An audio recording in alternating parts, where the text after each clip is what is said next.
যতই উত্থান পতন হোক না কেন, আমরা ছোটোবেলায় স্কুলে থাকতে যে ব্রাজিল এবং যে টিম দেখে বড় হয়েছে সেই টিম থেকে একটু একটু করে ভাঙা, এবং তারপরে আমাদের ফুটবলের স্টাইল থেকে শুরু করে কোচিং থেকে শুরু করে নানান ধরনের আপস অ্যান্ড ডাউনসের মধ্যে দিয়ে আমরা গেছি।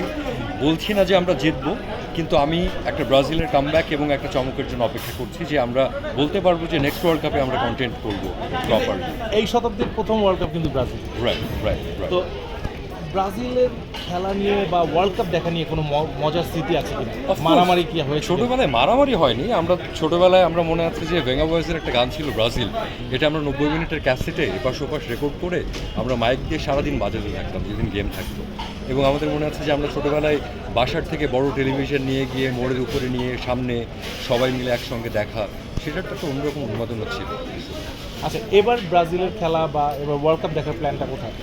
প্ল্যান আসলে শুটিংয়ের মাঝে মাঝে যেখানে যেদিন যে সময় মেলে তখন সেভাবে হয়তো অনলাইনে, হয়তো বাসায় বন্ধুদের সঙ্গে হয়তো লাস্টের দিকে গেমগুলো প্ল্যান করবো।